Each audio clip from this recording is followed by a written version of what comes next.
नमस्कार मेरे दोस्तों, मेरे मित्रों, YouTube चैनल के सारे जितने भी मेरे फॉलोअर्स हैं और अन्य जो हमारे वीडियो को देखते चले जा रहे हैं और अगर आपने हमारे चैनल को सब्सक्राइब नहीं किया है, नहीं आप जुड़े हैं तो जुड़ जाइए। पहला वीडियो आप सभी के सामने पेश हो जाएगा और साथ ही साथ घंटी को भी बजाइए और लाइक करें और शेयर भी करें। आइए देखते हैं। हमारा फायदा ये है कि आप अगर जुड़ते चले जाएंगे तो हमारा वीडियो आगे की ओर आप पहुंचाते चले जाएंगे और लाइक अगर करते हैं, शेयर अगर करते हैं तो काफी मित्रों तक, काफी पब्लिक तक इस वीडियो को आप वायरल कर सकते हैं। चलो देखते हैं परमेश्वर के वचन। हम देखना चाहते हैं बल्कि नीति वचन में से देखेंगे नीति वचन यानी कि सुलेमान के द्वारा हमें कैसी लाभदायक बातें मिल रही है। आइए देख लेते हैं। Praise the Lord, hallelujah. आइए देखते हैं। नीति वचन में से देखेंगे, यहाँ लिखा 4 अध्याय उसका 1 वचन पढ़ना चाहेंगे। हे मेरे पुत्रों, पिता की शिक्षा सुनो और समझ प्राप्त करने में मन लगाओ। क्या लगाना चाहिए मेरे यार? आप और मुझे परमेश्वर के वचन सुनना है। तो कैसे सुनना है? मन लगाकर। माता पिता की बातों को सुनना है तो मन लगाकर। हम बड़ों से ही सीखते हैं यार। अगर हम अपने आप बड़े हो जाते तो फिर माता पिता की जरूरत नहीं पड़ती। लेकिन मैं आपको यह बताना चाहता हूं कि माता पिता की बातों को भी सीखो। उनकी बात क्या है, क्या कहना चाहता है, क्या ये आगे आप और मुझे हैंडलिंग करना चाहते हैं, क्या समझाना चाहते हैं। तो माता पिता की शिक्षा को सुनना चाहिए, पिता की शिक्षा सुनना चाहिए। हे मेरे पुत्रों, पिता की शिक्षा सुनो और समझ प्राप्त करने में मन लगाओ। क्या लगाएं? मन लगाना चाहिए। बल्कि आज आप और मेरा मन कहाँ? सबसे अधिक तो मन की रखवाली करना चाहिए। मन के ऊपर ज्यादातर बातें हो रही है आजकल, क्योंकि लोग आजकल मन के ऊपर टारगेट नहीं कर रहे बल्कि शरीर के ऊपर मन लगा रहे हैं, बाकी और संसार की चीजों के ऊपर मन लगाते चले जा रहे हैं। आपको ये भी बात बताना चाहता हूं कि आप अगर मन के ऊपर ध्यान लगाओगे, मन के ऊपर थोड़ा ख्याल रखोगे तो बहुत ही आगे की ओर आप बढ़ते चले जाएंगे। प्रभु आप सबको आशीष करने जा रहा है। मैं आपको बताना चाहता हूं कि जैसे नीति वचन हम पढ़ते हैं तो हमें बड़ी अच्छी बुद्धि मिलती, समझ मिलती है और आगे बढ़ने के लिए और रास्ता भी मिलता है कि आगे हम चलते चले जाए। और सलाह, बहुत अच्छा सलाह नीति वचन की किताब में से हमें मिल रहा है। परमेश्वर का धन्यवाद हो, हालेलुया। तो आइए देखते हैं उसमें नीति वचन 4 का 25 वचन हम देखने जा रहे हैं। तेरी आंखें सामने ही की ओर लगी रहे और तेरी पलकें आगे की ओर खुली रहे। जैसे आपको मैं उदाहरण देना चाहता हूं, अगर आपने घोड़ा पाला होगा या फिर घोड़े के ऊपर आप बैठे होंगे, उसके आंखों के साइड में ऐसे कुछ चमड़े का लगा हुआ रहता है, वो सामने की ओर देख सके इसीलिए लगा हुआ रहता है। और अगर वो नहीं लगा है तो नजर इधर उधर भटक जाती है उसकी। तो वो सामने की ओर देखता है और उसकी दिशा क्या है, उसे कहां पहुंचना है, उसके नजर में, उसकी आंखों में कैच हो जाता है। तो उसी प्रकार से आप और मुझे क्या करना है, अपनी आंखें सामने की ओर लगाना है। जिस काम के लिए, जिस मकसद के लिए हम लोग बुलाए गए, जिस बात के लिए हम चुने गए, जिस काम के लिए हम अलग किए गए हैं, उस बात को ही और उस लक्ष्य को ही ध्यान करते हुए आगे की ओर बढ़ना चाहिए। लेकिन लोग आज ऐसा नहीं कर रहे हैं। कहीं तो धन के ऊपर भटक गया उसकी नजर, कहीं सेवक सेविका के ऊपर भटक गए, उनके ऊपर लालच करते, कोई महिलाओं के ऊपर भटक गए, या फिर कोई क्या बोलना चाहिए, कोई कुर्सी के ऊपर, कोई इज्जत के ऊपर, है ना। मतलब इनका ध्यान उनके ऊपर चला गया। ध्यान यहाँ पर बोला कि सामने की ओर लगाना चाहिए, है ना। जिस मकसद के लिए आपको बुलाया गया, जिस मकसद के लिए आपको भेजा गया है, उसी को पूरा करना चाहिए। बल्कि आज लोग भटके चले जा रहे हैं। कोई गुस्सा में भटक गया, कोई लड़ाई में भटक गया, कोई लालच में भटक गया, कोई लड़कीबाजी में भटक गया, कोई घमंड में भटक गया, कोई क्या बोलना चाहिए नफरत में भटक गया, कोई ईर्ष्या में भटक गया, है ना, कोई लीला कीड़ा में भटक गया। लीला कीड़ा का मतलब जो नाचना कूदना प्रोग्राम करते कुछ लोग, ऐसे मनोरंजन में भटक गए, है ना। बहुत से ऐसे आप कारनामे निकाल सकते भटके हुए बातों को, बहुत ऐसे निकाल सकता है। कोई नफरत करता है, ये इनकी नजरें भटक गई है। तो ये सब स्वभाव है जो है वो परमेश्वर की ओर से नहीं है, जितना मैंने अभी बोला, ठीक है। इनके विपरीत अगर आप बोले तो बहुत अच्छा शब्द निकलेगा, बुराई मत करे भलाई करे।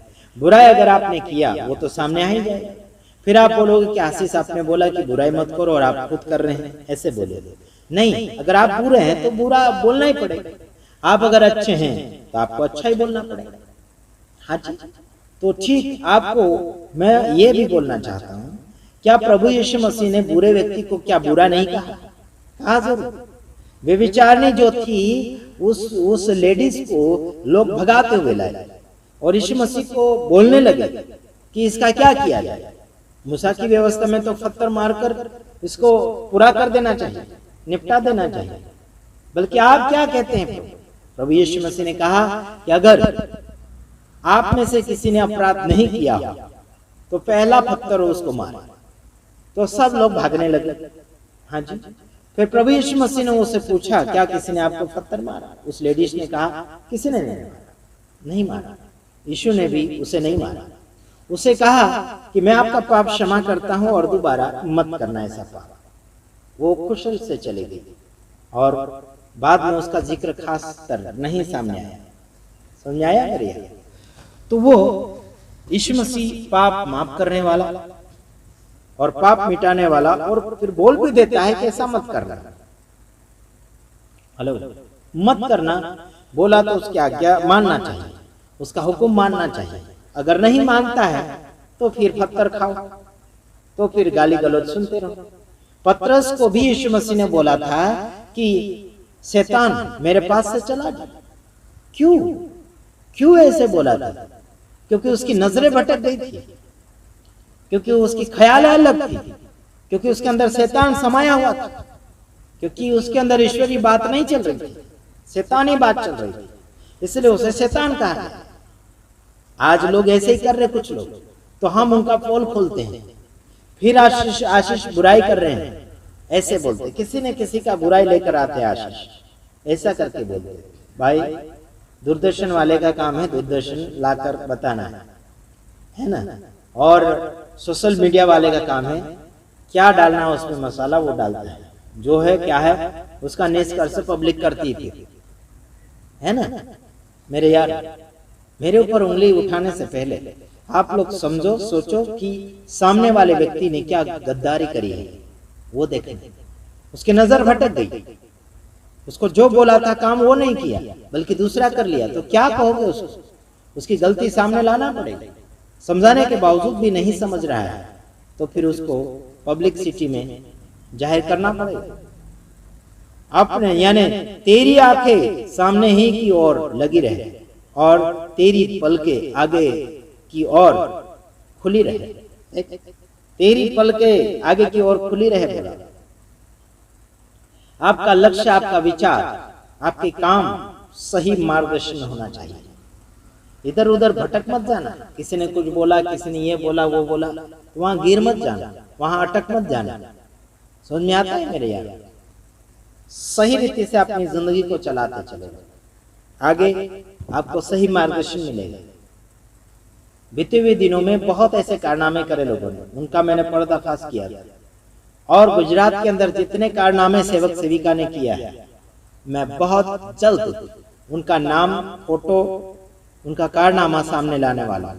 एक पास्टर है डांग से, उस पास्टर ने उसके ही रिश्ते में जो लगता भाई, उसको मारा पीटा था और आज वो रेवरेंड बन बैठा है मारपीट कर। अपने जाति भाई को मारपीट कर वो रेवरेंड बन चुका है और बड़ा खास अच्छा खासा प्रचार भी करता है, और वो प्रख्यात है ना, वो प्रचारक है, और वो लालची संदेश ज्यादा देता है, लालची संदेश, लुभावने वाला संदेश ज्यादा देता है। अगर वो सुन भी रहा होगा तो समझ भी गया होगा। डांग के अंदर प्रख्यात जो प्रचारक है, उसने अपने जाति रिश्तेदार भाई को मारा पीटा था, और अभी वो रेवरेंड है। हाँ जी, कैसे कैसे पड़े हुए हैं, अपनी गलती छिपा कर घूम रहे हैं, और लोग उनका बड़ा तारीफ कर रहे हैं, बड़ा अच्छा उनके फुलहार लगा रहे हैं, बड़ा अच्छा हंसी मजाक कर रहे हैं उनके साथ। मेरे यार, माफी मांग लो, जिसको आपने पीटा है उसके पास जाकर माफी मांग लो, वरना स्वर्ग में जाने के लिए आपको कठिन पड़ जाएगा।